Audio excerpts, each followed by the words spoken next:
गीत गोविंद के रहस्य में कथा आती है कि जगन्नाथपुरी में एक माली की बेटी, उसको गीत गोविंद याद हो गया था और वो बैगन के बगीचे में जाकर के गीत गोविंद गाती थी। तो महाप्रभु जगन्नाथ जी मंदिर छोड़ करके सुनने के लिए आते थे और उसके पीछे पीछे घूमते रहते थे।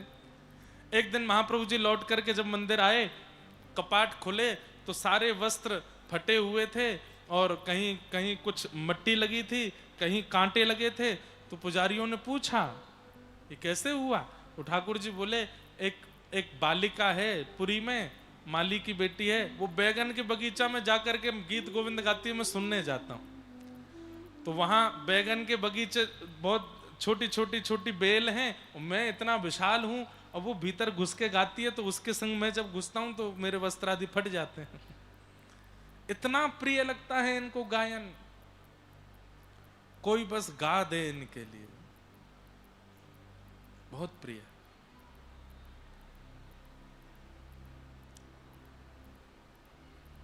तो बलराम दास जी पद गाते थे, तभी एक बहुत सुंदर नर्तकी आई और उस नर्तकी के ओर जब बलराम दास जी ने देखा, अब सोचिए भगवान के सखा हैं, भगवान के दास हैं, भगवान इनके साथ खेलते हैं, लेकिन फिर भी किसी और को देख करके उसके प्रति मन आ गया और उस नर्तकी का भी इन पर मन आ गया, दोनों का एक दूसरे पर मन आ गया, आपस में मिलने जुलने लगे, बातचीत होने लगी। पूरे जगन्नाथपुरी में हवा की तरह बात फैल गई कि बलराम दास नाम का भगवान का भक्त, वो तो अपनी स्थिति से बर्बाद हो गया, अब तो वो किसी नर्तकी से मिलने जाता है, उसी के पास रहता है। इसी कारण से बलराम दास जी की एक सेवा उनसे छीन ली गई। रथ यात्रा जब महाप्रभु जी की होती थी तो रथ के सामने सबसे पहला पद गायन बलराम दास जी करते थे। बलराम दास जी भी इतने मुक्त हो गए थे, इतने ज्यादा उसमें युक्त हो गए थे उस नर्तकी में, कि अब मंदिर भी नहीं जाते कई कई दिनों तक, बस उसी के पास बैठे रहते हैं, उसी से बातें करते रहते हैं। रथ यात्रा का दिन था, रात भर उसी के पास थे। सुबह उठते ही आपने मन में विचार किया, आज तो रथ यात्रा है, आज तो महाप्रभु जगन्नाथ रथ में विराजमान होकर के गुंडीचा जाएंगे और मैं रथ के सामने बैठ करके सेवा करूंगा, लेकिन मैं कहां पड़ा हूं? ये संसार के विषय के चक्कर में मैं महाप्रभु जी को भूल गया, कितने दिनों से उनके पास नहीं गया। दौड़ करके गए तो पंडा पुजारियों ने इनको रोक दिया, बोले अब तुम अपवित्र हो, तुम्हारे किससे पूरी जगन्नाथपुरी को पता है कहां जाते हो, क्या करते हो, नहीं आओगे तुम ठाकुर जी के सामने। रोते रहे। नाथ आप तो गीता में कहते हैं नमे भक्त्या प्रणश्यति, मैं अपने भक्त का पतन नहीं होने देता, मैं अपने भक्त का त्याग नहीं करता। हमारी श्री वैष्णव परंपरा में चरम मंत्र कहा जाता है, उस चरम मंत्र में यही कहा जाता है, सर्वधर्मान परित्यज्य माम एकम शरणम व्रज अहम त्वा सर्व पापेभ्यो मोक्षयिष्यामि मा शुच। जो सब कुछ छोड़ के मेरी शरणागति ले लेता है, उसके पूर्व के किए हुए समस्त पापों को भुला के मैं उसको स्वीकार करता हूं। नाथ मुझसे गलती हो गई, लेकिन मैं छोड़ करके आ गया ना दोबारा आपके पास, भूल हो गई नाथ, स्वीकार करो ना। लेकिन किसी ने उनको ठाकुर जी के रथ के आगे बैठने नहीं दिया। बलराम दास जी समुद्र के तट पर चले गए और समुद्र के तट पर जाकर के बालू से, समुद्र की रेत से एक रथ बनाया और उसमें छोटे से महाप्रभु जगन्नाथ जी रेत से बना के विराजमान किए और अपनी मृदंग लेकर के वहीं पद गाने लगे। बोले आप तो सब जगह हो, जगन्नाथ हो, भले ही आप रथ में विराजमान होकर गुंडीचा जा रहे हैं, पर मुझे वहां जाने नहीं दिया जा रहा, तो मैं यहीं आवाहन करके पद गाता हूं। आंखों से आंसू गिर रहे हैं और आप पद गा रहे थे।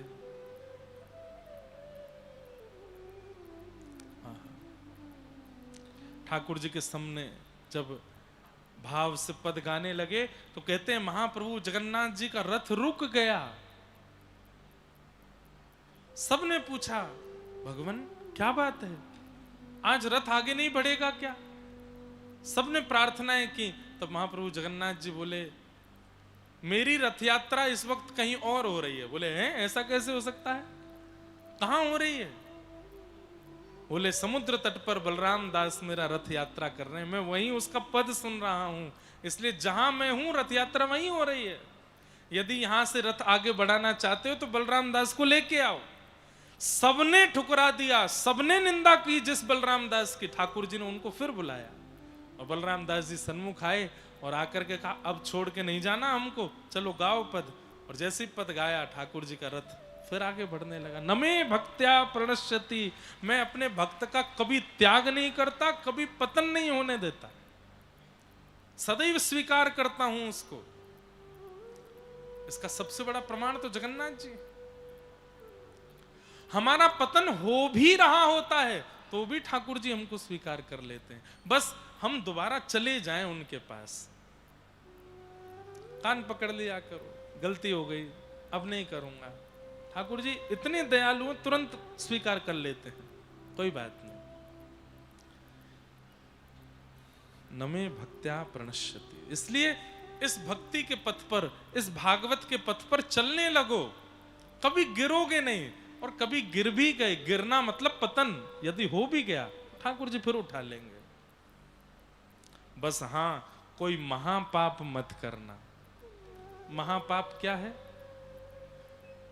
भक्ति का चोला पहन के, वैष्णव का चोला पहनकर, व्यास का चोला पहनकर, संत साधु महात्मा का चोला पहनकर किसी व्यक्ति के साथ दुर्व्यवहार, स्त्रियों के साथ दुर्व्यवहार, बच्चों के साथ दुर्व्यवहार, और ये सब महापाप की श्रेणियां, मांस भक्षण आदि। वैष्णव बनने के बाद ये सब मत करना, नहीं तो ठाकुर जी कभी स्वीकार नहीं। रावण का आज तक दहन होता है दशहरा मैदान में, क्यों? साधु का रूप बना के गया था सीता जी का हरण करने, इसलिए भक्ति रूप धारण किया है, वैष्णव बन गए हो तो मर्यादा में रहना थोड़ा। बहुत ज्यादा अपराध, बड़े बड़े पाप यदि आपसे हो गए तो आप पाखंडी माने जाओगे, और ठाकुर जी उसको कभी स्वीकार नहीं करते। छोटी मोटी गलतियां हो जाती हैं, ठाकुर जी स्वीकार कर लेते हैं और सुधार देते हैं। परीक्षित जी महाराज बैठे हैं, सुखदेव जी महाराज उन्हें कथा सुनाते हैं। वरीयाने शते प्रश्न कृतो लोक हितम नृप, आत्मविद सम्मतः पुंसाम श्रोतव्या दिशु यप्पर। तुमने जो प्रश्न किया वो उचित है, पर 7 दिन में मुक्ति की कामना मत करो। ये तुम्हारे जीवन के 7 दिन बचे, बहुत ध्यान से सुनिए सब लोग। तुम्हारे जीवन के 7 दिन बचे हैं।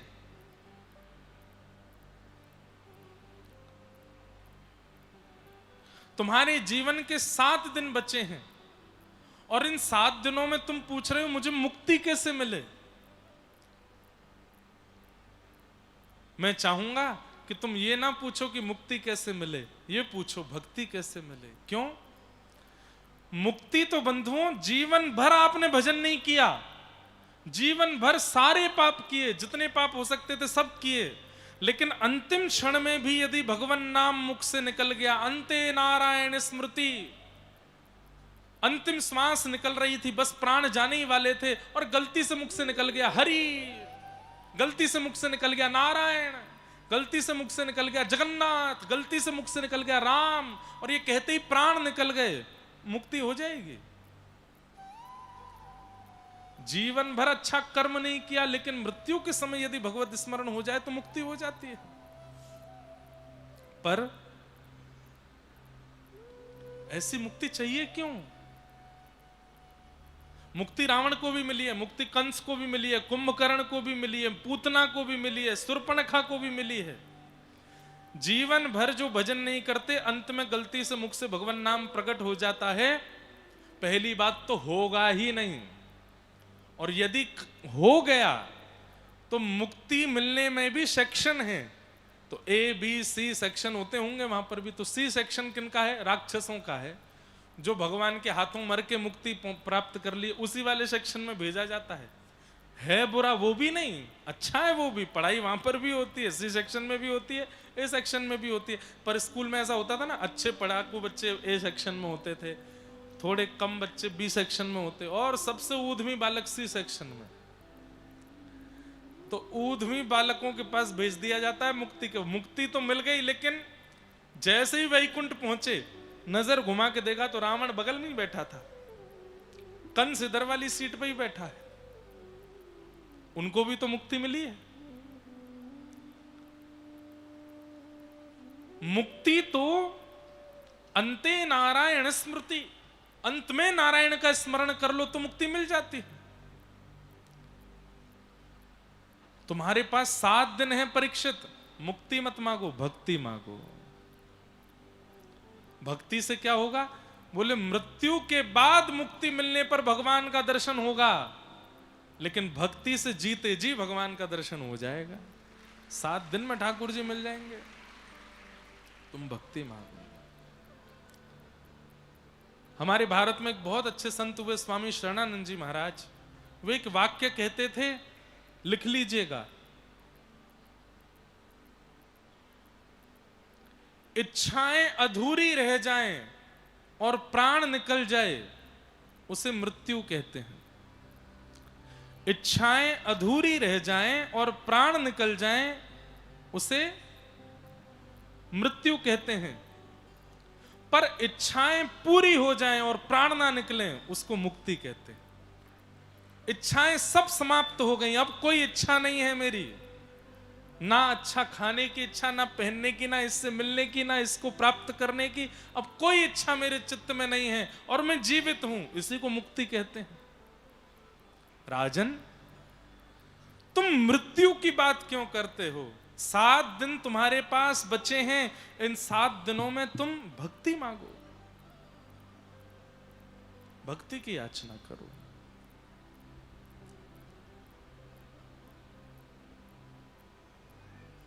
एक बात कहूं बंधुओं, जो अंते नारायण स्मृति वाली बात थी कि अंत में नारायण का स्मरण, यह सबसे कठिन है संसार में। अंतिम श्वास में नारायण का नाम नहीं आएगा, भगवान नाम नहीं आ सकता। कहीं पढ़ रहा था मैं कि व्यक्ति के जब प्राण निकलने वाले होते हैं ना, तो प्राण ऐसे नहीं होते कि तुरंत निकल गए। कहते हैं कि प्राण निकलते समय भी 5-6 मिनट लगते हैं व्यक्ति को प्राण त्यागने में, और उन 5-7 मिनटों में उसको जन्म से लेकर के अब तक पूरा जीवन दिखाई दे जाता है। चाहे वो हॉस्पिटल में प्राण जा रहे हों, चाहे वो किसी भी कारण से प्राण जा रहे हों, व्यक्ति के जब प्राण निकलते हैं तो श्वास रुक जाती है, रक्त ठंडा पड़ जाता है, लेकिन ब्रेन जो है वो थोड़ी देर के लिए जीवित रहता है। और उतनी देर में ब्रेन जो है वो सारी फाइल्स खोलता है। इतनी तारीख को तुम्हारा जन्म हुआ, ये तुम्हारी माँ थी, ये तुम्हारे पिता थे, इतने बड़े होकर के ये तुम्हारी बहन थी, तुम इस वाले स्कूल में गए थे, फिर इस कॉलेज में गए थे, वहां तुम्हारे इतने मित्र थे, उसके बाद तुमने इसके साथ ऐसा किया वैसा किया, इससे तुम्हारा ब्याह हुआ, इतने तुम्हारे बच्चे हैं, सब याद आता है। जो आपने कभी सोचा भी नहीं था वो भी याद आ जाता है, आपके जीवन की बात। लेकिन मैंने सुना है कि उन अंतिम 5-7 मिनटों में आपने भगवान नाम लिया था, भगवत दर्शन किए थे, ये याद नहीं आता। आप सब लोग अभी तो फोन के ऊपर ज्यादा हम लोग डिपेंडेंट हो गए, लेकिन कंप्यूटर लैपटॉप चलाने वाले बच्चे जानते हैं, जब आप बहुत सारी फाइल्स को एक साथ कॉपी करके डिलीट करते हो तो सारी फाइल्स ऐसे वो आ जाता है, एक सेक्शन आ जाता है कि 90% 80% डिलीटेड हो रहे हैं, और ऊपर जो है वो फाइल्स के फोटो आते रहते हैं, ये वाली फाइल जा रही है। जिस फाइल में सबसे कम कंटेंट होता है ना, वो कई बार दिखती भी नहीं है, और जिस फाइल में सबसे ज्यादा कंटेंट होता है वो बहुत देर तक सामने ब्लिंक होती रहती है कि अभी डिलीट हो रही है, डिलीट चल रहा है इसका। अंतिम श्वास जब निकलती है तब भी ऐसा ही होता है। संसार में जिसको बहुत प्रायोरिटीज दी गई हैं वो सब याद आते हैं, लेकिन जगन्नाथ जी को, कथा को, नाम को जब प्रायोरिटी नहीं देते ना, कभी once in a while, once in a year, once in a month याद करते हैं, तो फिर वो भी 1 सेकंड में ही डिलीट होती हैं वो सारी स्मृतियां। लेकिन साल भर जगन्नाथ जी को याद करते हैं, साल भर कथा सुनते रहते हैं, साल भर वृंदावन का स्मरण करते रहते हैं, तो जैसे ही प्राण निकलते हैं तो युगल सरकार ही दिखते रहते हैं 7 मिनट तक, और कुछ नहीं दिखता है, ठाकुर जी ही दिखते रहते हैं।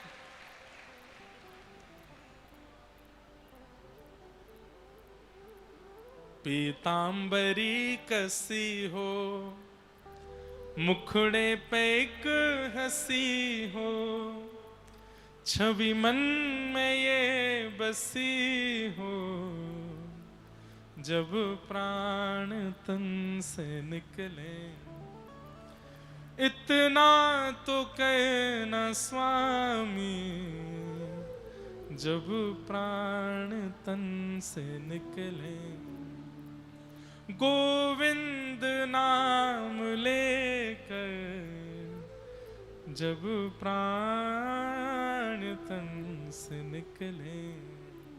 बंधुओं, एक बात मन में आ रही है, बोल देता हूं। हमारे जन्म का उद्देश्य क्या है? अपनी मृत्यु को सफल बनाना। अपनी मृत्यु को सफल, फ्लाइट में इसलिए बैठे हैं ताकि डेस्टिनेशन पे पहुंच सकें। ये शरीर रूपी फ्लाइट है, इसमें हमारी आत्मा बैठ गई है, अभी हम उड़ान ही भर रहे हैं। कभी फ्लाइट में टर्बुलेंस भी आता है, कभी ऊपर जाती है, कभी नीचे आती है, कभी 35,000 फीट पे चलती है, कभी 12,000 पे आ जाती है। ये लाइफ ही, हमारा शरीर प्लेन है और लाइफ आकाश है। जन्म रूपी एयरपोर्ट से उड़े थे, चल रहे हैं, कभी झुकते हैं, कभी इधर मुड़ते हैं, ऊपर नीचे होते रहते हैं, कभी बगल वाला मित्र बन जाता है, कभी एयर होस्टेस आके कुछ खिला पिला देती है।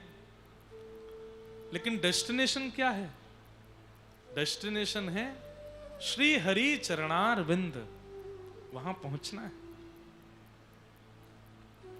डेस्टिनेशन तो वही है, अपनी मृत्यु को सफल बनाना है। इसीलिए हम सब लोग जन्म लिए हैं। लेकिन व्यक्ति मृत्यु को सफल नहीं बनाता। जिंदगी ना मिलेगी दोबारा, एक ही बार मिली है, जितने काम हो सके अभी कर लो। सब खा के देख लो, सब पहन के देख लो, सब जगह घूम के देख लो, सबका दिल तोड़ के देख लो, सबसे दिल लगा के देख लो। छोटा सा दिल है, उसमें 20-25 को घुसा के देख लो। बहुत खतरनाक है संसार।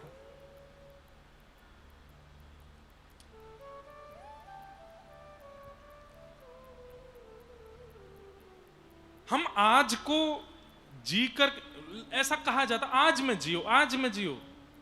अरे ठीक है, आज में जियो, पर चिंता करते रहो, मृत्यु कभी भी आ सकती है। वो सफल होनी चाहिए, वो अच्छी होनी चाहिए। मृत्यु सफल नहीं हुई तो पूरा जीवन व्यर्थ हो जाएगा। अंत खराब तो सब खराब, और अंत भला तो सब भला। अंत मृत्यु ही है। प्रभु जगन्नाथ जी साल में एक बार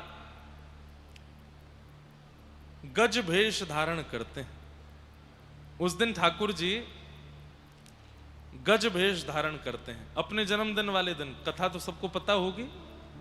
एक गणपति भट्ट नाम का एक भक्त था। वो गणेश जी के अलावा किसी भी भगवान को, किसी भी देवी देवता को पूजता नहीं था। अपने किसी रिश्तेदार से या किसी नातेदार के कहने पर वो जगन्नाथपुरी आया। यहां आकर के उसको पता चला कि मंदिर में गणेश जी नहीं है, मंदिर में तो बालकृष्ण प्रभु हैं, कालिया ठाकुर हैं, बलभद्र जी हैं, सुभद्रा जी हैं। उसने कहा मैं दर्शन करने नहीं जाऊंगा, मैं गणेश जी के अलावा किसी को नहीं देखता। तो ठाकुर जी बोले मेरे धाम में आकर के भी मुझ में भेद बुद्धि रखने वाला उचित तो नहीं है। तब ठाकुर जी एक छोटे से लाला का रूप धारण करके उसके पास गए और उससे जाके बोले तुमको किसी ने बहका दिया है, मंदिर में गणेश जी ही हैं, तुम जाओ दर्शन करके आओ। तो गणपति भट्ट बोला कि मैं ऐसे तो नहीं जाऊंगा, मैं आंख पे पट्टी बांध के जाऊंगा और जाकर के गणेश जी की पहले सूंड देखूंगा, कान देखूंगा, पेट देखूंगा। जब मुझे लगेगा कि हाँ ये गणेश जी ही हैं तभी दर्शन करूंगा। ठाकुर जी बोले ठीक है तुम पट्टी बांध के जाओ। आंख पर पट्टी बांध करके गया। तब महाप्रभु जगन्नाथ जी को स्पर्श करने का अधिकार तो कुछ साल पहले तक भी था सब दर्शनार्थियों को। भीतर जाकर के जैसे ही महाप्रभु जी के मुखमंडल पर हाथ रखा तो लंबी सूंड उसके हाथ में अनुभव होने लगी। यहां हाथ रखे तो लंबे लंबे कान उसको अनुभव होने लगे। नीचे हाथ रखा तो लंबोदर।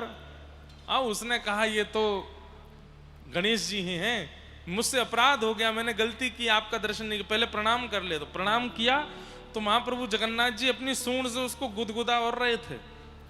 उसको पूर्ण विश्वास हो गया कि ये गणेश जी ही हैं। जैसे ही पट्टी हटा करके देखी तो गणेश जी नहीं, वो तो महाप्रभु जगन्नाथ हैं। सूंड कहां गई, लंबे लंबे कान कहां चले गए? राम राम राम राम, पाप हो गया, पाप हो गया, मैं तो गणेश जी के अलावा किसी को देखता नहीं, ये मैंने दूसरे देवता को क्यों देख लिया? तुरंत ठाकुर जी ने उसके भ्रम को दूर किया। ठाकुर जी बोले पूरा जगत मेरा रूप है, गणेश भी मैं हूं, शिव भी मैं हूं, ब्रह्मा भी मैं हूं, नारद भी मैं हूं, सब में मेरा वास है, ये सारा मेरा विलास है, तू मुझ में भेद क्यों रखता है? और तब से उस भक्त की प्रसन्नता के लिए ठाकुर जी स्नान पूर्णिमा के दिन गज वेश धारण करते हैं। बहुत सुंदर ऐसे ठाकुर जी के ऊपर पूरा यहाँ ऐसे बनाया जाता है, नीचे सूंड आती है, ऊपर बिल्कुल हाथी के जैसे ऐसे। उस दिन गज वेश का मैं पहली बार दर्शन करूंगा ठाकुर जी का स्नान पूर्णिमा पर। टीवी पे तो हम करते हैं, पर प्रत्यक्ष पुरी में खड़े होकर के दर्शन का सौभाग्य पहली बार हमको मिलेगा। आप सब भी जरूर दर्शन करिएगा। आप लोग तो इतने भाग्यशाली हो, बगल में ही तो है पुरी। मैं अगर कटक में जन्मा होता, सुबह जाता रात को आता। आप कहोगे महाराज जी काम धंधा, यही तो काम करता मैं, इनको देखना ही हमारा काम रहता। जगन्नाथ स्वामी नयन पथ गामी, भवतु में मारे जगन्नाथ स्वामी नयन पथ गामी, भवतु में।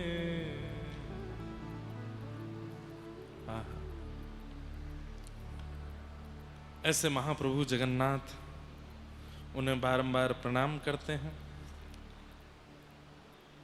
एक बात और है, समाचार वो देके फिर कथा में प्रवेश करूं। गौ सम्मान आवाहन अभियान के विषय में मैंने पहले दिन कहा था कि यहाँ 3 नंबर स्टॉल है, वहां जाके आपको केवल साइन करना है। और पूरे भारत में सब संत इस विषय पर चिंतित हैं। जितने ज्यादा से ज्यादा लोगों के सिग्नेचर होंगे कि हम चाहते हैं कि गौ माता राष्ट्र माता बने, उतनी जल्दी सरकार इस पर एक्शन लेगी। यहाँ पर 3 नंबर कोई काउंटर है बाहर, वहां जाकर के आप अपने हस्ताक्षर करें और वहां से एक एक शीट लेकर के जाएं। अपने परिवार मित्र आप बाहर जाकर के भी सिग्नेचर कराओ, सबको बता के कि भाई ये गौ माता को राष्ट्र माता बनाने के लिए, उचित सम्मान दिलाने के लिए सरकार पर एक अपील हमको पहुंचानी है। कुछ नहीं करना, केवल हस्ताक्षर करना है। उसके अलावा 27 जुलाई 2026 को प्रातः 8 बजे चौधरी बाजार के मारुति मंडप में, अब आप लोग जानते होंगे कहाँ है चौधरी बाजार, कहाँ है माधुरी मंडप, मारुति मंडप। चौधरी बाजार के मारुति मंडप में 1.5 घंटे तक विजय मंत्र श्री राम जय जय राम का जाप करेंगे। इसलिए आप सब लोग सुबह 8 बजे वहां पहुंच जाइएगा और 9:30 बजे कलेक्टर कार्यालय के लिए प्रस्थान कर कलेक्टर महोदय को प्रार्थना पत्र प्रस्तुत करेंगे कि गौ माता को उचित सम्मान दिलाया जाए। 27 जुलाई को आप सब कटकवासी इसमें निश्चित, कितना प्रेम पूर्वक और कितना आनंद में, एक प्रोटेस्ट जैसा ही है, लेकिन उसमें हल्ला गुल्ला नहीं है, तोड़ फोड़ नहीं है। विजय मंत्र श्री राम जय जय राम गाना है और केवल हस्ताक्षर करके कलेक्टर को देना। भारतवर्ष में सब जगह ये क्रम हो रहा है। कटक वालों से हमारी प्रार्थना, जितने युवा यहां बैठे हैं इसको नोट कर लीजिए। एक तो बाहर हस्ताक्षर करना है, दूसरा 27 जुलाई को आप सबको एक साथ एकत्रित 8 बजे सुबह होना है।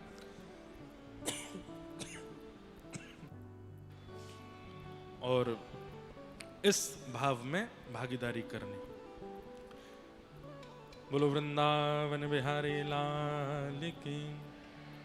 कथा क्रम में हम लोग प्रवेश करते हैं। कल हम आप सब लोग श्रवण कर रहे थे कि श्रीमद् भागवत की रचना कैसे हुई। वेदव्यास जी महाराज ने अनेक पुराणों की रचना करने के बाद जब मन को संतुष्टि नहीं हुई, तब नारद जी की आज्ञा से भगवान के स्वरूप का वर्णन किया, स्वभाव का वर्णन किया। व्यक्ति का स्वरूप आकर्षक होता है, लेकिन बहुत दिन तक स्वरूप के बल पे आप रह नहीं सकते। आजकल हम लोगों की एक बहुत बड़ी गलती हो रही है कि हम व्यक्ति का प्रभाव देखते हैं, स्वभाव नहीं देखते। उसके स्वभाव पर हमारा आकर्षण होना चाहिए, उसके स्वभाव पर हमारा प्रेम होना चाहिए, प्रभाव पर नहीं। प्रभाव तो रावण का भी था। जब रावण पृथ्वी पर आया था तो पूरे भारत में प्रभु श्री राम को जानने वाले केवल वैष्णव भक्त थे, लेकिन रावण को सब जानता था। दशानन, 10 मुख वाला है, ऐसा पराक्रमी है, सोने की लंका में रहता है, सब जानते थे। उसकी यश कीर्ति बहुत ज्यादा थी। लेकिन अंत में जीत स्वभाव की हुई, प्रभाव की नहीं। व्यक्ति आज भी कलयुग में अपना प्रभाव बनाना चाहता है। मैं कटक में ऐसे काम करूं, मैं ऐसा कुछ बनाऊं, ये करूं कि मेरा प्रभाव बैठे। प्रभाव से कुछ नहीं होता। 4 दिन आपका प्रभाव रहता है, 5वें दिन जरा सी गलती करके देख लो, सारे प्रभाव पर आकर्षित लोग आपको गालियां देने लगेंगे। लेकिन स्वभाव यदि मधुर निर्मित हो जाएगा, व्यक्ति एक बार आपसे प्रेम करेगा और जीवन भर फिर आपका ही रहेगा। कितने भी सुंदर रूप वाले के साथ रह लीजिए, कितने भी सुंदर रूप वाले से प्रेम कर लीजिए, प्रभाव वाले से प्रेम कर लो, लेकिन अगर स्वभाव अच्छा नहीं है तो रह नहीं पाओगे उस सुंदर के साथ। इसलिए कोई रूप में कम सुंदर हो, शरीर में कम आकर्षक हो, चलेगा। प्रभाव अच्छा नहीं है तो चलेगा। स्वभाव अच्छा होना चाहिए, उसके विचार मधुर होने चाहिए। भगवान कृष्ण की लीला में आप अनुभव करेंगे। आज कृष्ण जन्मोत्सव होगा, कल से लीलाएं सुनेंगे आप। इन्होंने प्रभाव वालों की ओर देखा ही नहीं है, ये केवल स्वभाव वालों को स्वीकार करते हैं। मथुरा में एक कुब्जा नाम की एक महिला रहती थी। 3 जगह से उसकी कमर टेढ़ी है, रूप बिल्कुल सुंदर नहीं है। जब कभी भी वो निकलती है, सब उसको कुब्जा कह करके बुलाते हैं, त्रिवक्री कह के बुलाते हैं। 3 जगह से टेढ़ी है इसलिए त्रिवक्री कहते हैं। लेकिन भगवान कृष्ण जब पहली बार मथुरा जाते हैं और जैसे सामने से कुब्जा को आते हुए देखते हैं तो क्या संबोधन करते हैं? हे सुंदरी, आप कहां जा रही हो? तो कुब्जा एक बार को रुकी नहीं, चलती रही। ठाकुर जी फिर से बोले, मैं आपसे बोल रहा हूं, कहां जा रही हो? कुब्जा कहती है, आपने मुझे सुंदरी कहा? बोले हाँ। बोले इस मथुरा में मुझसे कोई बात नहीं करता, मेरी ओर कोई देखता नहीं है। हाँ, मेरा एक गुण महाराज कंस को प्रिय लगता है कि मेरे हाथ का घिसा हुआ चंदन उनको अच्छा लगता है, केवल वो मुझसे चंदन लगवाते हैं। इसके अलावा मुझसे कोई देखना भी मुझको प्रिय नहीं करता। मैं जिस गली से निकलती हूँ लोग बाग घरों में घुस जाते हैं, आप मुझे सुंदरी कैसे कह सकते हो? तो ठाकुर जी कहते हैं, रूप नहीं है, रंग नहीं है, लेकिन स्वभाव तो है ना तुम्हारे पास, और मुझे वही प्रिय है। रूप मिला है ठाकुर जी की कृपा, शरीर मिला है ठाकुर जी की कृपा, और कुछ प्रभाव अपने आप बन रहा है ठाकुर जी की कृपा। लेकिन फिर भी अपने स्वभाव का निर्माण करो। प्रभाव का निर्माण तो राक्षस भी कर लेते हैं, प्रभाव तो डाकुओं का भी होता है, प्रभाव तो अनर्गल क्रिया करने वाले लोगों का भी होता है। स्वभाव का निर्माण करो। और जीवन में चाहे मित्र बनाना हो, संबंध करना हो, किसी भी प्रकार से किसी के पास जाना हो, स्वभाव देख करके ही जाइएगा, प्रभाव नहीं।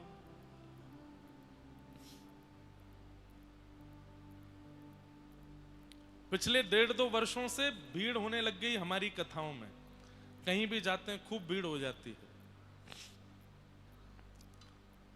लेकिन इस प्रभाव को यदि मैं स्वीकार कर लूंगा, मुझे एक बात बिल्कुल निश्चित पता है, पहली बार बोल रहा हूं मैं ये बात मंच से, कुछ साल बाद ये नहीं रहेगा।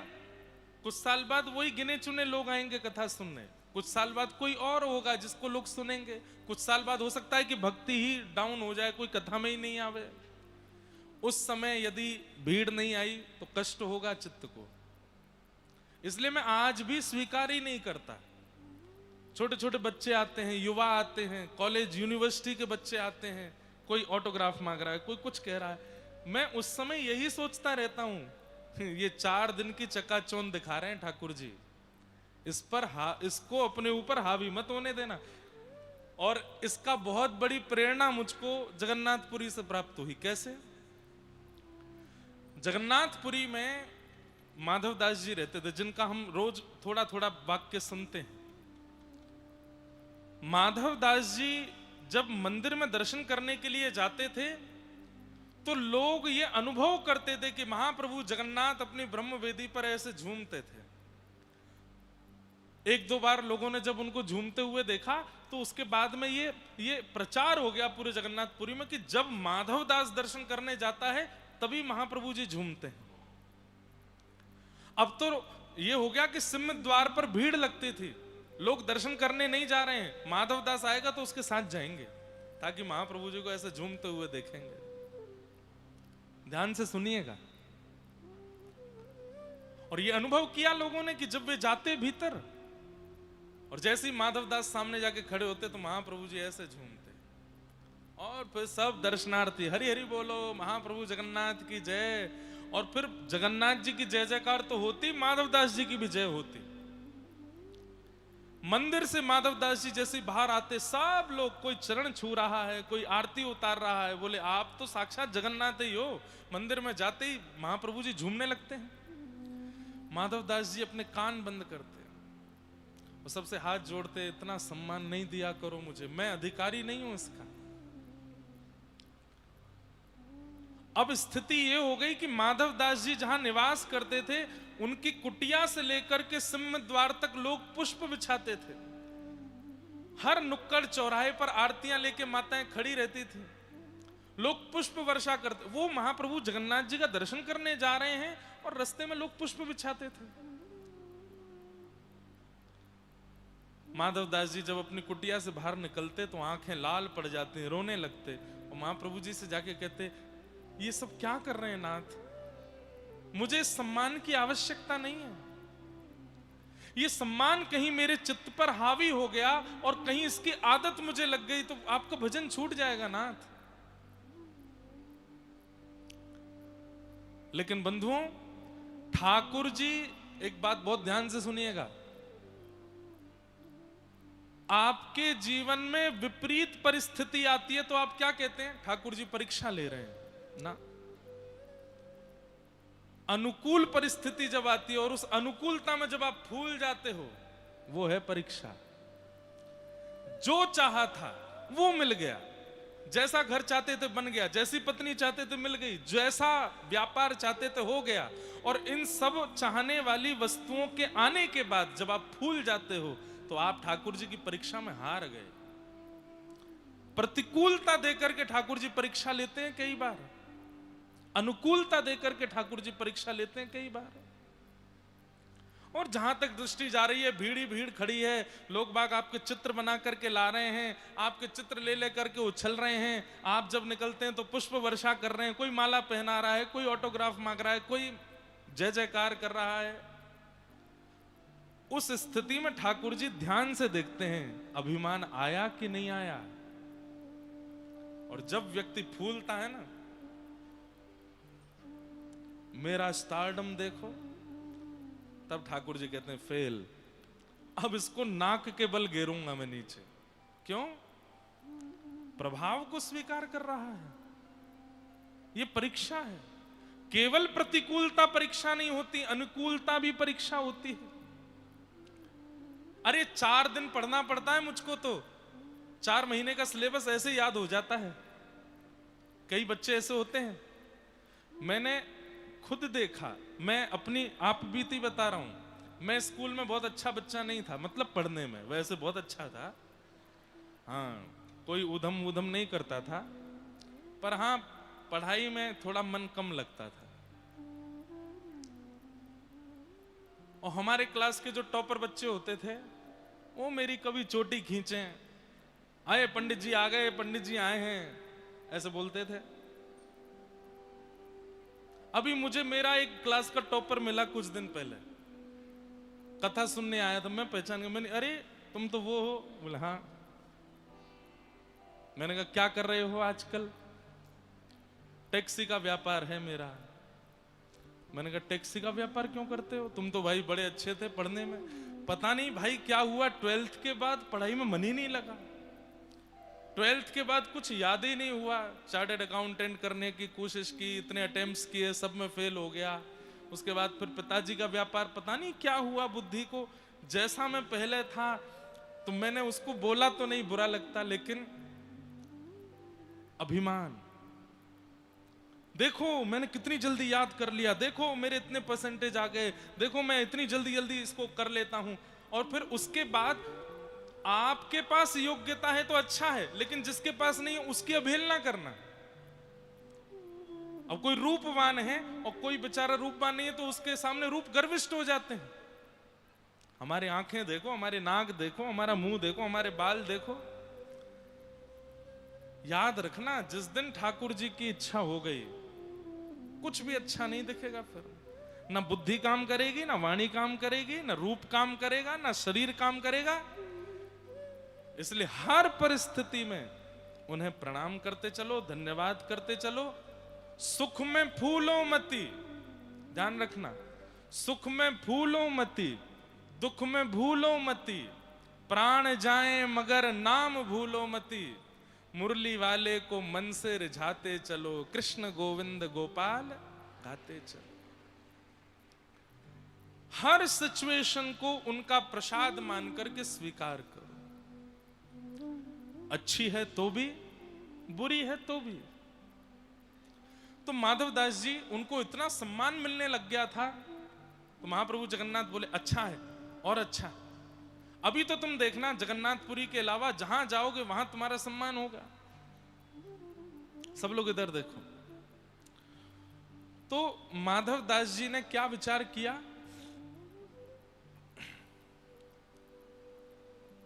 इस सम्मान का तोड़ क्या है?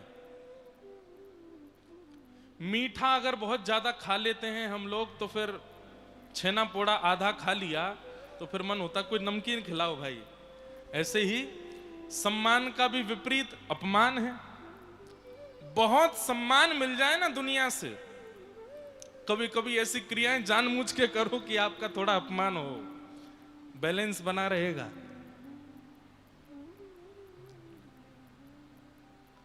तो माधवदास जी ने क्या किया? सब लोग इधर देखो, ध्यान से सुनो, बिल्कुल ध्यान से। तो माधवदास जी बोले, ये पुरी में तो सब लोग मेरा बहुत सम्मान करते हैं। और माधवदास जी का नियम था, वो किसी घर से भिक्षा लेकर के पाते थे। अब भिक्षा तो क्या मिलती, पहले जाते थे घर के बाहर खड़े होकर के मंजीरा बजा के कीर्तन करते थे, तो घर के लोग लाके भिक्षा दे देते थे। अब माधवदास जी जब जैसे ही कुटिया से निकलते हैं, तो घर के घर लोग हाथ जोड़, हमारे घर आ जाओ, हमारे घर आ जाओ। और भिक्षा कोई दाल रोटी नहीं, 56 भोग मिलते थे। तो माधव दास जी बोले बहुत ज्यादा सम्मान मिल रहा है, कुछ करना पड़ेगा। तो माधव दास जी पुरी से थोड़ी दूर एक गांव गए और वहां बोले यहां मुझे कोई नहीं जानता, यहां भिक्षा लूंगा। जैसे ही उस गांव में प्रवेश किया तो माधव दास जी ने क्या देखा, एक बड़ी चिड़चिड़ी माता जी थी वहां पे, बच्चों को डांट रही थी, पूरे मोहल्ले के लोगों से उनके लड़ाई झगड़े चल रहे थे। माधव दास जी ने जाकर के बोला ये माता जी कैसी हैं? तो मोहल्ले के लोग बोले अरे बड़ी चिड़चिड़ी है, सबसे लड़ती रहती है, चिड़चिड़ करती रहती है पूरे दिन, हमारे बच्चों को मारती है, कभी हमारे घर में कुछ फेंक देती है। माधव दास जी बोले आज की यजमान मिल गई मुझे, अब तो इसी के घर का प्रसाद पाऊंगा। देखिए महापुरुष लोग कैसे बैलेंस करते हैं। माधव दास जी उसके घर पहुंच गए और द्वार खटखटाने लगे। वो नकचड़ी मैया तो थी, क्रोध में ही रहती थी। द्वार खोला, क्या बात है, कौन हो? मैं माधव दास हूं, मेरा नियम है मैं लोगों के घर जाके भिक्षा मांग करके पाता हूं, आज आपका घर बड़ा सुंदर लग रहा था, थोड़ी मैया भिक्षा दे दो। आ जाते हैं सुबह सुबह, ना जाने कहां कहां से भिक्षा मांगने आ गए हैं, स्वयं बना के खाया करो, कितनी मेहनत लगती है रोटी बनाने में, आ गए हो यहाँ पे। मैया अब नियम है मेरा। बोले हाँ आलसी हो तो ऐसा नियम बना लिया, खुद ना बनाना पड़े, दूसरों के घर जाके खाना पड़े। कहाँ इतना सम्मान मिल रहा था तो जानबूझ के ऐसी जगह गए जहां अपमान हो। माधव दास जी बोले बहुत बढ़िया, और बोलो, थोड़ा और कह दो, क्या खाओगे? बोले जो भी घर में बना हो, रूखा सूखा सब दे दो। मैया गई भीतर, 4 रोटी लेकर के आई, दाल आदि लेकर के थाली में लाई, बोले लो पालो। माधव दास जी ने प्रेम से पाया। माधव दास जी जैसे पा लिए तो मैया बोले बर्तन धो के जाना, हाँ खा के गए जा रहे हो घर में, बर्तन धो के जाओ। माधव दास जी बढ़िया बर्तन धो। बोले आज बढ़िया लग रहा है थोड़ा, नहीं तो इतना सम्मान मिलता है, अब अच्छा यहीं आऊंगा बार बार। आज चले गए। अगले दिन माधव दास जी फिर आ गए और मैया का द्वार खटखटाया, मैया ने खोले, फिर आ गए तुम? मैया क्या बताऊं, क्या अद्भुत साग बनाया था कल आपने, इतनी बढ़िया स्वादिष्ट रोटी, इतना सब कुछ, मेरा तो मन कल से ललचा रहा है, मैं पाने फिर से आ गए, पवा दो। मैया बोली चुपचाप बैठो अभी लाती हूं। मैया भीतर गई, उसको लगा ये बाबा तो रोज आएगा, तो जानबूझ करके साग में मिर्च डाल दी, दाल में नमक डाल दिया, किसी सब्जी में नींबू निचोड़ दिया, थोड़ा उसको खट्टा तीखा कर दिया कि कल से नहीं आवेगा। माधव दास जी ने जैसे ही पाया, पाते ही समझ गए ये जानबूझ के ऐसा करके लाई हैं कि मैं कल से ना आऊं। थोड़ी देर में मैया बोली कैसा लग रहा है? माधव दास जी बोले क्या बताएं, या तो जगन्नाथ जी का महाप्रसाद स्वादिष्ट है, या मैया तेरे घर की रोटी इतना अद्भुत। मिर्च तो नहीं लग रही आपको? नहीं नहीं बहुत सुंदर है, क्या अद्भुत बनाया मैया। मां बोली इन पे तो कोई फर्क ही नहीं पड़ रहा है। तीसरे दिन माधव दास जी फिर पहुंच गए, मैया ने फिर से भोजन कराया, फिर और बिगाड़ा उसको, और ज्यादा नमक मिर्च डाल दी। बोले अब तो इसको खट्टा तीखा लगेगा ही लगेगा। लेकिन माधव दास जी तो उस दिन नाचने लगे, बोले आज तो मैया इतना स्वादिष्ट बनाया है, इतना स्वादिष्ट बना, क्या बताऊं आपको। अगले दिन मैया बैठी थी, बोले अगर ये आज आया तो इसकी अच्छे से आरती करूंगी मैं। माधव दास जी फिर से पहुंच गए। जैसे ही पहुंचे, द्वार खुला था, चौका लगा रही थी गोबर का, पोंछा में गोबर लेके चौका लगा रही थी घर का। तो माधव दास जी द्वार, मैया भिक्षा दे दो। पहले तो मैया ने 100 गाली दी, उसके बाद में वो भिक्षा का जो वो था वस्त्र जिसमें गोबर आदि लगा था, वही फेंक के मारा, लो भिक्षा खा लो इसको। माधव दास जी के मुंह पर जाकर के वो लगा। माधव दास जी आज प्रसन्न हुए। अब लग रहा है कि सारा सम्मान जो अब इतना मिल गया था उसका आज तोड़ निकल गया है। अब अच्छा हो गया कि इन्होंने थोड़ा सा डांट फटकार के गारी वारी देके थोड़ा झटका भी दिया मेरे को। आप उस पोंछे को लेकर के गए, समुद्र के जल से धोया, बोले भिक्षा मिली है, और भिक्षा का नियम है, महाप्रभु जगन्नाथ को अर्पित करने के बाद स्वीकार होती है। अब इस पोंछे का क्या करूं? तो उसके रेशे जो थे वो खोल दिए, उसके रोए अलग कर दिए और उसके धागे को बढ़िया मीड़ करके घी लगा करके एक बाती बनाई, दीप जला करके महाप्रभु जगन्नाथ जी का आरती कर दी। प्रसन्न हो गए महाप्रभु जी, इतने रीझ गए, वाह माधव, मैं मान गया तुमको, मैंने इतना सम्मान दिलाया संसार में, लेकिन तुमने उसके भी विपरीत जाकर के अपमान को स्वीकार किया। तो माधवदास जी बोले, नहीं नाथ, ना मैंने अपमान को स्वीकार किया था, ना मैंने सम्मान को, मैंने तो आपको स्वीकार किया है। और जिसके चित्त में आप बस जाते हैं उसको फिर संसार के वाद अपवाद विवाद इनसे कोई फर्क नहीं पड़ता। ऐसे बनिए बंधुओं, नाथ को स्वीकार करो। उसके अलावा फिर संसार तो बहुत विचित्र है, आज बहुत प्रेम देगा, कल एक गलती कर। अच्छा, जितने भाई लोग यहां बैठे हैं, बहनें बैठी हैं, जो काम करते हैं, मेरे कहे से काम करो, कथा पूरी हो जाए, उसके कुछ दिन बाद अपने काम पर मत जाना, घर ही रह जाना। तो पत्नी या पति जो भी होगा घर पे वो पूछेंगे, या फिर जो बच्चे भी हैं उनके माता पिता पूछेंगे, क्या बात है आज नहीं जाना? बोल देना, छोड़ दिया काम मैंने, अब घर ही रहूंगा। आज बढ़िया कढ़ी बनाओ, बढ़िया कढ़ी पाएंगे तो पहले दिन तो उनको अच्छा लगेगा, अरे वाह चलो अब तो ये घर ही रहेगा। कढ़ी बनेगी, रोटी बनेगी, सब्जी बनेगी, भाजी बनेगी, मिष्ठान आएगा बाहर से, रसगुल्ला आएगा, बढ़िया प्रेम से आपको पवाया जाएगा। अगले दिन फिर कुछ नया बनेगा, तीसरे दिन फिर कुछ बढ़िया बनेगा, चौथे दिन से वो बढ़िया जो है वो घटने लग जाएगा। फिर केवल दाल ही बनेगी, फिर केवल एक सब्जी पे ही काम चलेगा। अरे महाराज 15-20 दिन बाद तो ये स्थिति हो जाएगी कि रोटी बनी बनाई रखी है, उसमें से ले लो, पूली पूली रोटी नहीं मिलेंगी। और जहां 6-7 महीने निकले नहीं, ताने धीरे धीरे शुरू हो जाएंगे। पड़े रहते हैं पूरे दिन, करते धरते कुछ है नहीं है, कैसे चलेगा घर? क्या करोगे अब? और कुछ नहीं, आपके पास ही रहेंगे, प्रेम से पाएंगे भोजन, और क्या करेंगे? ये जिनको आप अपना अपना अपना बोलते रहते हैं, ये सारे अपने अपना रूप दिखा देंगे आपको। एक बार उनके लायक नहीं हो ऐसा बन के तो दिखा दो उनको। आप जब तक ये दिखाते रहोगे कि मैं उनके लायक हूं, तब तक आपको प्रेम मिलेगा। एक बार उनको दिखा दीजिए कि आप उनके लायक नहीं हो, ना लायक बन के दिखाइए, घर के लोग अपना रूप दिखा देंगे आपको। किसी लायक जब नहीं रहोगे घर के, तो सब अपने आप, चाहे कितना भी घनिष्ठ संबंधी हो, वह भी ताना दे देगा आपको। लेकिन चाहे लायक बने रहिए, चाहे ना लायक बने रहिए, महाप्रभु जगन्नाथ कभी शिकायत नहीं करेंगे। वो सदा प्रसन्न रहेंगे, सदा आनंदित रहेंगे।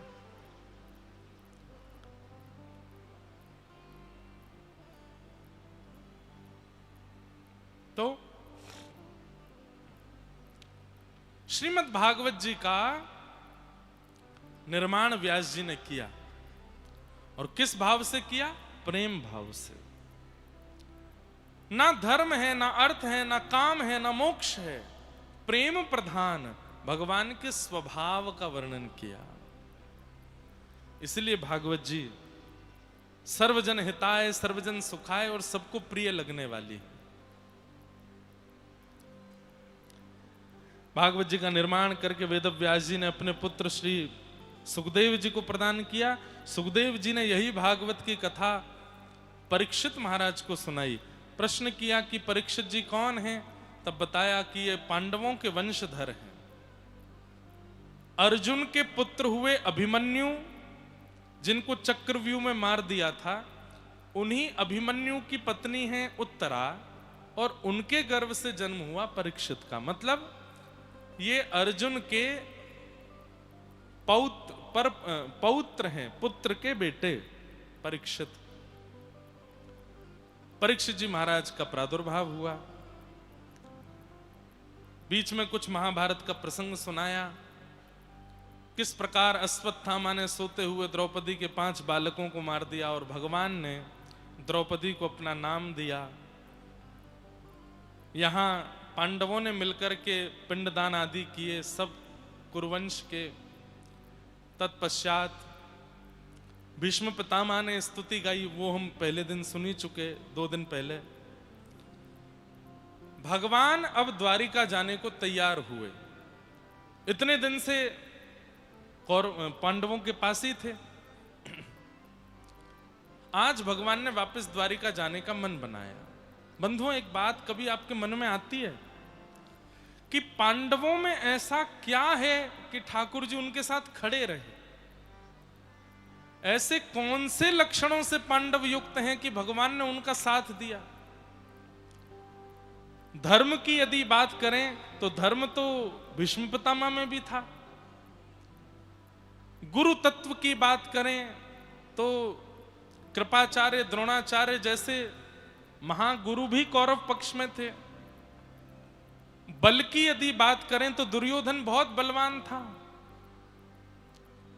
और अर्जुन के जैसे प्रेम की बात करें तो कर्ण में भी बहुत प्रेम था। लेकिन ठाकुर जी ने पांडवों को ही क्यों चुना, कौरवों को क्यों नहीं चुना? हैं तो दोनों ही भाई भगवान के। तब पांडवों के 5 लक्षण बताए और उन 5 लक्षणों के साथ 2 विशेष लक्षण बताए हैं।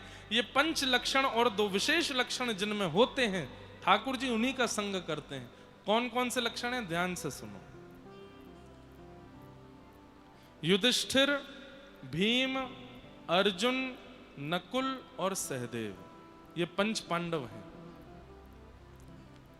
बहुत ध्यान से सुनिएगा। सबसे पहला नाम है युधिष्ठिर का। युधिष्ठिर के अंदर धर्म है। धर्मराज युधिष्ठिर उनका नाम कहा जाता है।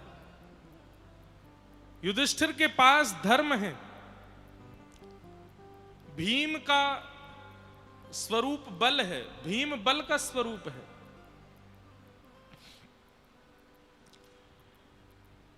युधिष्ठिर धर्म, भीम बल, अर्जुन आत्मा, नकुल बुद्धि और सहदेव स्वरूप। ये 5 लक्षण हैं। ध्यान रखिएगा इन 5 लक्षणों के। धर्म, बल, आत्मा, बुद्धि और स्वरूप। ये 5 लक्षण हम सबके पास, किसी ना किसी के पास एक लक्षण तो है। कोई धर्मवान है, पूरे दिन धर्म ही करते रहते हैं। सुबह प्रातःकाल ब्रह्म मुहूर्त में उठ जाते हैं, ब्रह्म मुहूर्त में उठ के योग आसन आदि करते हैं। उसके बाद स्नान आदि करके ठाकुर जी की पूजा वंदना करते हैं, माता पिता को प्रणाम करते हैं, पत्नी का ध्यान रखते हैं, बच्चों का ध्यान रखते हैं, दफ्तर जाते हैं, समय से दफ्तर पहुंच जाते हैं, अपने काम करते हैं। कोई भी 2 नंबर का काम नहीं करते, धर्मनिष्ठ होकर के रहते हैं। दोपहर का भोजन पाने से पहले ठाकुर जी को प्रणाम करते हैं।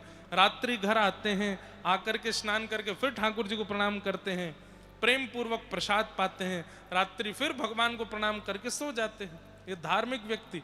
हम में से कोई ना कोई ऐसा होगा जिसके अंदर धर्म की मात्रा ज्यादा है। धर्म की मात्रा जिसमें ज्यादा है वो कौन है? युधिष्ठिर। लेकिन अकेले धर्म से भगवान साथ नहीं देते। अभी लास्ट में बताऊंगा वो 2 विशेष लक्षण कौन से। तो धर्म युधिष्ठिर, दूसरा है बल। किसी के पास बल की योग्यता ज्यादा है।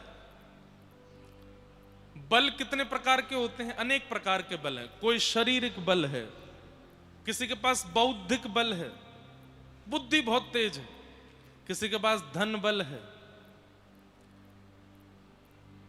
किसी के पास मनोबल है। मनोबल कैसा होता है? चाहे कैसी परिस्थिति आ जाए टूटता नहीं है, हारता नहीं है, मनोबलवान है। कोई मन से बलवान है, कोई धन से बलवान है। धन वृद्धा आयुर्वृद्धा ते सर्वै ज्ञान वृद्धश्च। कोई ज्ञान में बलवान है, कोई धन में बलवान है, कोई शरीर में बलवान है। किसी के पास बल है, किसी के पास धर्म है, किसी के पास में आत्मा। आत्मा यानी कि आत्म कल्याण की भावना। वो जी ही इसी भाव से रहा है कि मुझे अपना कल्याण करना है। मुझे अपना उद्धार करना है। यह अर्जुन का स्वभाव है। चौथा लक्षण है बुद्धि, और पांचवा लक्षण है स्वरूप, सुंदरता। ये पंच लक्षण पांडवों के अंदर हैं, लेकिन इन पांचों के साथ एक विशेष लक्षण चाहिए, और वो है द्रौपदी। द्रौपदी का विशेष लक्षण क्या है? दया। अब हर एक लक्षण के साथ दया को जोड़ो। धर्म है लेकिन दया नहीं है तो ठाकुर जी साथ नहीं देंगे। धर्म के साथ दया होगी तो ही ठाकुर जी साथ देंगे। मतलब युधिष्ठिर के साथ द्रौपदी, क्योंकि धर्म है लेकिन दया नहीं है, तो धर्म के नाम पर कई लोग बहुत निर्दयी हो जाते हैं, जिन्हें कई बार कट्टरपंथी भी कहा जाता है। इतने कट्टर हो जाते हैं, इतने कट्टर धर्म के नाम पर हो जाते हैं, किसका भला कर रहे हैं, किसका बुरा कर रहे हैं, किसको मार रहे हैं। अरे कहीं कहीं तो जीव हिंसा धर्म के नाम पर कर दी जाती। सब लोग इधर देखो, कथा सुनो। ये ना रसगुल्ला शुगर ना कर दे इसलिए पहले नीम खवाई जा रही है आपको, फिर नंद घर आनंद भयो जय कन्हैया वो रसगुल्ला खवाए जाएंगे। तो ये नीम जरूर चख लीजिए।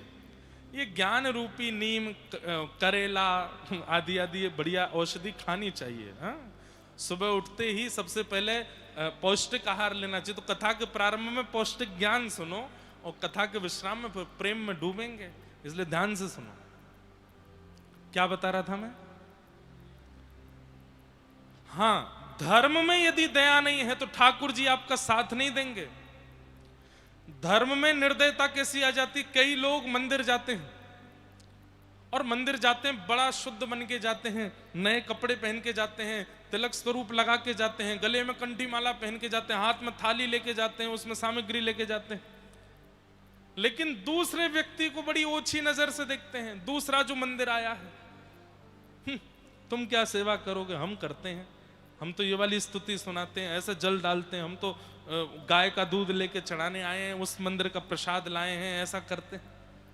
मंदिर जा रहे हैं वहां पर भी ईर्ष्या, कथा सुनने जा रहे हैं उसमें भी कहीं ना कहीं ईर्ष्या।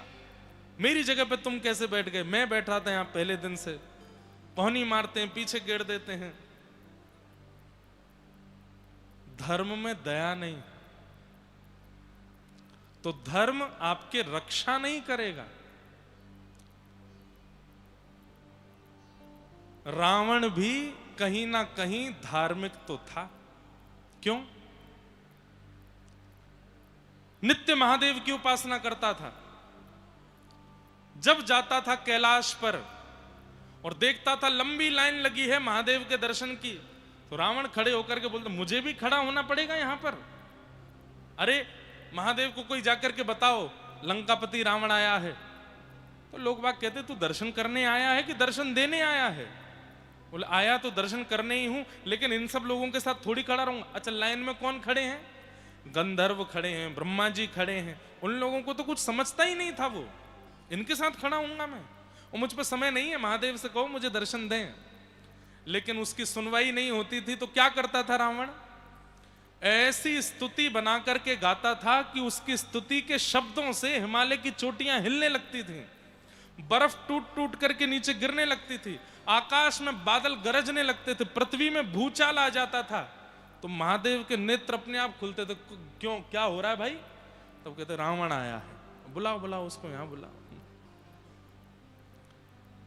यस्यास्ते ड्राट ड्राट डुट डुट ममलम टम टटम टम टटम टम डम शम डुडम शम डुहि डुहि चकितम भूपके भूपनालम तैलम तैलम तुतैलम खुकु खुकु खुकु ख्वांग कुख्वांग ख्वांग कुख्वांग ख्वांग ध्यायत्ते यस्य गान्ते वसति च सकलम पातुनो चंद्रचूड़। रावण गाता है। जटाट विग्ल लज्ज्वल प्रवाह पादित स्थले, उसके शब्द ही ऐसे होते थे कि मानो जैसे कोई कुछ हिल रहा है, कहीं भूचाल आ रहा है। महादेव जाकर के रावण को इधर आओ, इधर प्रणाम करो, प्रणाम। सुन, तू मत आया कर, मैं ही आ जाऊंगा लंका। यहां आकर के सबको हिला देता है। धर्म है पर दया नहीं है। दया होती तो वन में किसी सौभाग्यवती नारी का स्पर्श नहीं करता रावण। दया नहीं है। ऐसे धर्म का क्या फायदा जिसमें दया ना हो। इसलिए कई लोगों में धर्म की मात्रा अधिक होती है पर दया नहीं होती, तो ठाकुर जी उसका साथ देने में डरते हैं। दया नहीं है इसके पास। इसलिए युधिष्ठिर का संग क्यों किया? क्योंकि युधिष्ठिर के साथ में दया रूपणी द्रौपदी है। द्रौपदी को दया का रूप क्यों कहा गया? अपने 5 बालकों के हत्यारे को सामने देख करके द्रौपदी कहती है इसको क्षमा कर दो, इसको मत मारो। तब भगवान ने उसको दया का रूप कहा। तो धर्म के साथ दया, यानी कि युधिष्ठिर के साथ द्रौपदी। दूसरा है बल, बल के साथ दया। बल के साथ यदि दया नहीं होगी तो बल का दुरुपयोग करोगे आप।